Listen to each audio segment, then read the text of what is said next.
Welcome guys to an all-new LEGO Star Wars set pre-release review. Today we're looking at a new set that was rumored for some time but is now officially confirmed to be happening.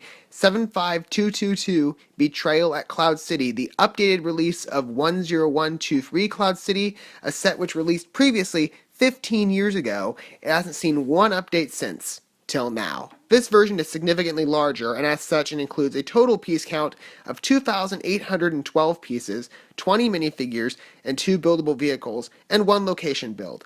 The standard retail price is much higher as well, at $349.99. It'll release the 13th of September for LEGO VIPs, and on October 1st for the general public. This is apparently the LEGO Star Wars, or the first LEGO Star Wars Master Builder set. Never heard of that before, but it has me pretty excited for the future. There's so much to talk about here, so let's get started by analyzing the included minifigures. We get 20 minifigures in the set. First off, we have IG-88, the famous bounty hunter assassin droid that we were first introduced to in Star Wars Episode 5, The Empire Strikes Back. As far as I can tell, this is the same variant of the droid appearing in 2017 75167 Bounty Hunter Speeder Bike Battle Pack. I love this minifigure. It's a great representation of the droid. The detailing of the headpiece's printing is exceptional, and the pieces of the body give it that bony structure of the real thing. This variant is also capable of being armed at the ready, with a medium-sized blaster in hand and a hook on his back, allowing him to carry a blaster rifle. This minifigure is a great addition to this set. Next we have Han Solo, and you get 2 variants of him. One in his Episode 5 blue jacket and brown pants, the other is in carbonite white shirt outfit. Starting with the latter, the in carbonite variant has great printing and features a double-sided head print, one with a somber expression and the other with a grimace. This variant, as far as I can tell, is one we've received in a set previously with 2017 75174 Desert Skiff Escape. Now on to his other variant. This blue jacket minifigure also bears a great likeness to the character as seen in The Empire Strikes Back, and it includes his small black blaster. It's also a great minifigure of above par attention to accuracy of representation, and namely in the jacket and leg printing. Now like me, you might think this specific minifigure appeared previously in last year's 75192 Millennium Falcon. However, his headpiece, while having the double-sided printing, as also seen in that set, has different expressions. One side is a cheery smile, the other more serious closed lip expression. Both minifigures are great, and I'm glad to see Han Solo included in this set. After all, it wouldn't make sense to have a Cloud City set without Han Solo. Next up included is a Luke Skywalker minifigure in his Bespin attire, coming with his blue lightsaber. This is an all-new minifigure, and like the set that includes it, the last set to include a variant of his figure was the original Cloud City set, which released 15 years ago. This version gives us some excellent pieces with fabulous printing on the torso and leg pieces, perfectly capturing Luke's jumpsuit from the film. He also comes with a familiar dark tan hairpiece that we've been getting used to lately, and an all-new double-sided head. One expression serious, the other an injured look capturing his post-fight with Vader look. This is definitely going to be a must-have minifigure for LEGO Star Wars collectors such as myself. Next, we get 2 Bespin guards. I love these minifigures, and I'm glad to see the Bespin guard make an appearance in this set, let alone 2. The uniform pieces for these minifigures, i.e. the torso, leg, and cap pieces, have debuted previously in sets like 75060 Slave 1 and 75146 Star Wars Advent Calendar.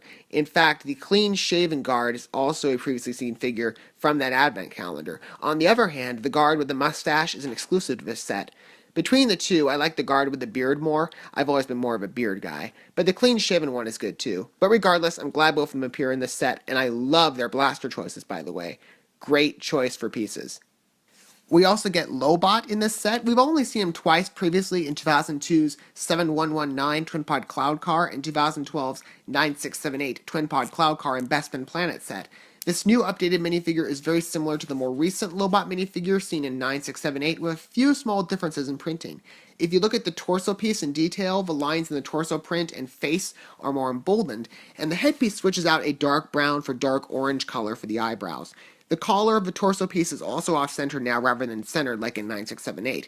Interestingly, LEGO decided to remove the wrinkles in the torso print from the center of the piece. I'm not exactly sure why. Also, I'm very excited to see the AJ6 Cyborg construct print for the minifigure. Unfortunately, none of the photos unveiled for the set really show that in detail, but that just gets me even more excited for getting this set.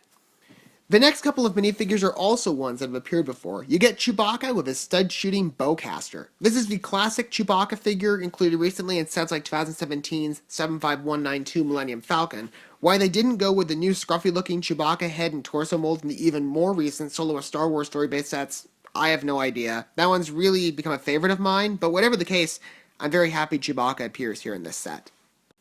C-3PO in this form is another minifigure included here that has appeared in other sets. I love this version of him. It still confuses me why LEGO is still not giving him printing on his arms like they did in the Polybag 5002948 C-3PO, but LEGO has come a long way with their C-3PO minifigures. And even though we don't have arm printing on this one, the printing on this figure for the torso and the head and the legs still make it pretty darn good. And how can you not have C-3PO without his fan-favorite droid friend R2-D2? This is another previous release minifigure and a great one. I have this one and I love it. He's another great addition to this set. Darth Vader and his ominous red lightsaber are also included, and this is my favorite LEGO Star Wars minifigure to date of him. I own one of these, as I have 75183 Darth Vader Transformation, and I love opening my closet to see him standing there. Standout minifigure, and I like seeing him included here in one of his most recent iterations. We also have two Imperial Stormtroopers included here. Familiar minifigures, and they come in the latest design of a uniform that debuted in 2014 with 75055 Imperial Star Destroyer. And they come with two of the medium-sized black blasters. Who doesn't love a Stormtrooper? Great-looking troops with not as great targeting accuracy stats, but I love that I can add more to my collection with this set. Let's get back to the new minifigures, and starting off, we have Princess Leia in two appearances. First, her Hoth attire, included with a medium-sized black blaster, is a carryover from 75203 Hoth Medical Chamber, and it's a great minifigure. But her Bespin dressed minifigure is a new one, and I love it. This is another figure that has only been released previously in 10123 Cloud City, and the update is wonderful. For the most part, her headpiece is the same as the Hoth version of her. The torso and leg pieces making up her gown have fabulous printing, front and back, and really sell the look. I don't like that they use the same hairpiece as they did in the Hoth minifigure. That's the wrong hairstyle, as in The Empire Strikes Back, it wasn't curled up in the Bespin scene, so not a fan of the hairpiece choice, but the rest of the minifigure, gold. We also get a new Ugnaught as part of the set too, along with a black wrench. Very cute. The last time we saw one of these little guys was in 2016's 75137 Carbon Freezing Chamber, and that one had a blue shirt. This one has a gray jacket as well as short black legs and a new head print. I'm curious as they've updated the shorter leg piece to accommodate the standard legs on a hinge scenario, why they're not using that new piece here, but the minifigure is still pretty good. Also in the set, we get Boba Fett, our favorite bounty hunter who may be getting his own movie soon. Can't wait for that. Unless Lucasfilm pulls it again or ruins this project.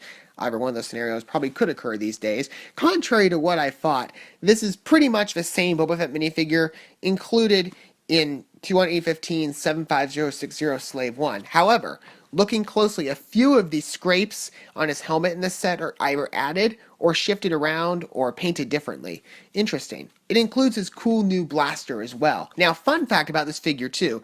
In 10123 Cloud City, that Boba Fett figure, before his 2010 redesign for 8097 Slave 1, was the only one of the old design to include arm and leg printing. And I'm glad to see that 15 years later, even though we've seen a similar minifigure outside of Cloud City released before, the trend continues here.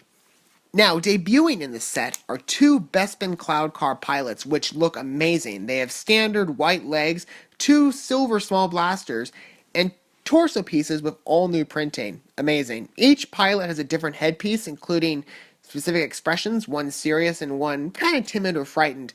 Lastly, I love the headgear. Fun piece, a great look. I'm curious why they don't have the yellow-orange pilot glasses built onto the headgear, as we've seen recently done in 75218 X-Wing Starfighter of this year.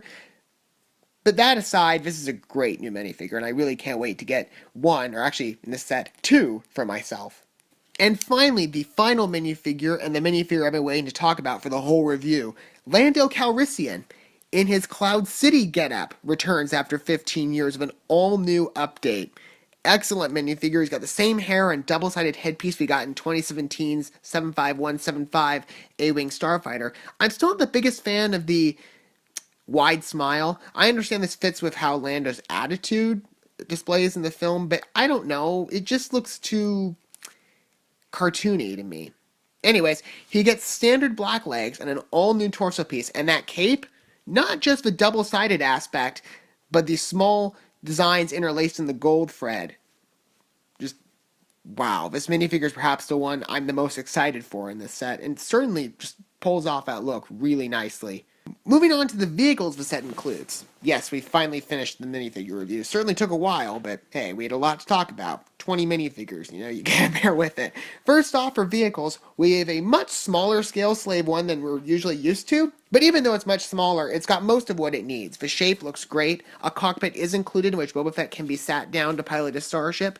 The description states there is an area to place Han Solo and Carbonite, I like that.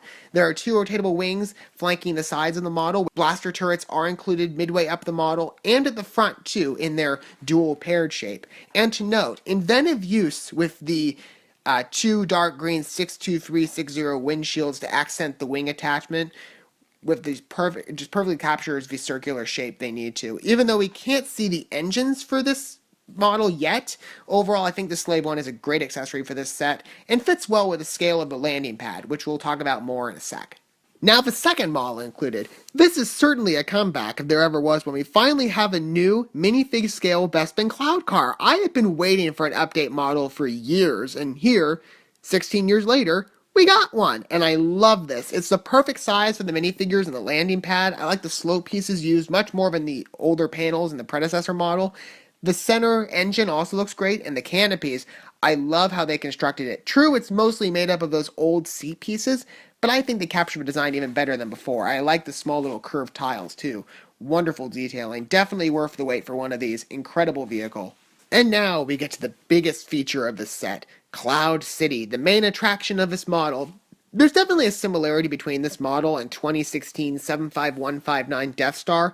Both are a single model incorporating much smaller designs in a circular sort of shape, and they offer so much in playability and variety, it's hard to decide where to begin. But that last part is what we have to do. So I think where we're going to start it is comparing this to the former LEGO Star Wars Cloud City build. That seems fitting.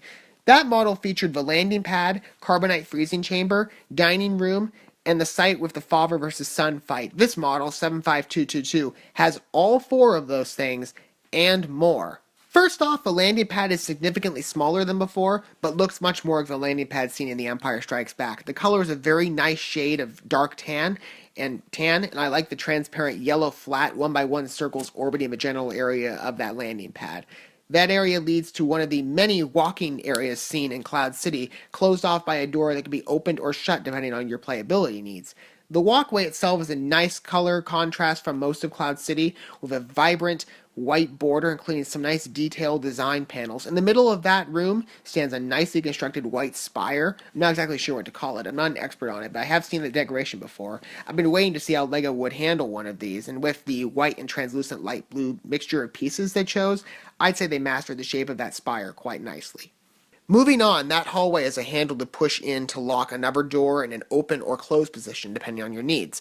This door leads to the dining area where the famous Han's blaster versus Vader's hand and reveal of Lando's betrayal scene took place.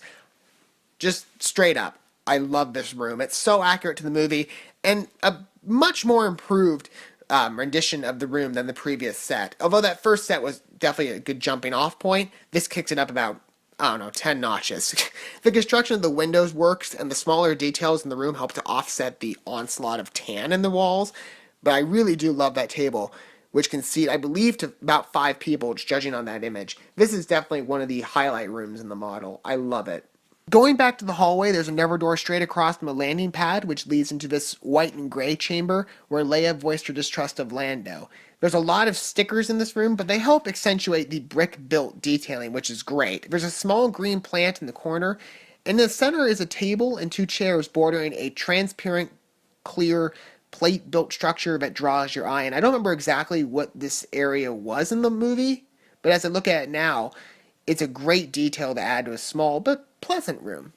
Going back into the hall, we're heading back here a lot lately, but it seems to lead into everywhere on this model, or for the most part. Closest to the landing pad door is a third door leading into this room where C-3PO headed and subsequently was dismantled. It's a very gray room with not a lot of space, but does have some nice detailing on the side wall and a seat in the corner so the stormtrooper can give C-3PO a fright. Apparently, according to the description, there's an incinerator somewhere, although I haven't really been sure where to see it in this picture, but I do like this room. It's okay.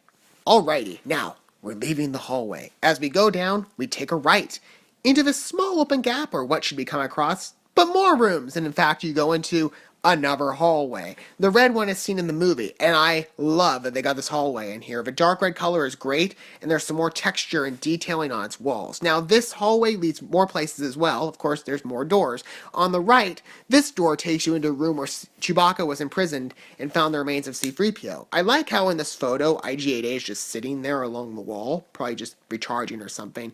There's also a circular build hovering over a platform where C-3PO is lying. Good room, pretty ominous, but still a good build. Back to the hallway. The door on the right leads to an area captured on the box art, and that area is the torture chamber, where we saw Vader torturing Han Solo in the movie.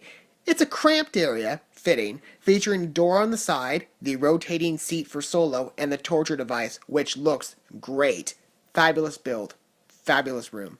The last area this red hallway leads to is into an open space leading to the two last areas of the model. This open space doesn't have much, although there appears to be a trap door near the wall and an area to house some accessories. And the description makes this room sound like this is where you can land your cloud car when not in use. That's pretty creative. As I said, this room leads to the last two areas of interest. Well, last two, but plus another on the model. The catwalk and carbonite freezing chamber. The catwalk has a much more sophisticated build than before, which now includes the black hallway and side window leading to an open corridor where father and son duked it out. The area is built extremely well, with pipes curving at several odd angles that I didn't know you could do with those pipes to kind of make this border, or to border off the section. The antenna at the end looks great too. It's very accurate to the movie. Finally, the platform rotates outwards so you can, I guess, space out play there. Lastly, the carbonite freezing chamber gives you the lit up stairway. Well, not really lit up for the set, just kind of gives you the illusion of being lit up. Anyways, it gives you the lit up stairway and glowing platform overlooking the pit where Han is placed into freeze. I love the detail work in this room, and it looks like placing him in carbonite with merely the switch of a lever will just be so much fun. Finally, what I love most about this room, I complained that the 75137 carbonite freezing chamber felt incomplete because it only allowed you to build half the area. Can't complain anymore. Before we end this review, there are some minor areas left to discuss. I love how LEGO put in these miniature, or not these, this miniature cityscape of Cloud City up top. Reminds you just how big this thing is. Also, I think the four diagonal bars running down the model offer some structural integrity, and they fit in nicely with the design as well as to break up the model into four very easy to see distinct sections. Great idea on their part. Overall, I think the set is just great. It's got so much you can do, so many characters, so much fun builds and playability features, and some fun new vehicles, and I really think this is a great improvement on its predecessor from 2003. Just an all-around awesome new set. What do you guys think? Are you excited to get 75222 Cloud City for yourself?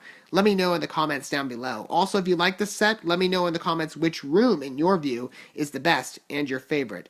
Don't forget to like this review and subscribe to LEGO Star Wars News and Customs for more pre-release reviews and other LEGO Star Wars related content. There's a lot on the way. I have reviews coming for the other summer sets. I've kind of gotten behind on that, but I am working on getting those out as fast as possible. So until then, God bless, and I'll see you in those coming LEGO Star Wars set pre-release reviews or whatever video comes next.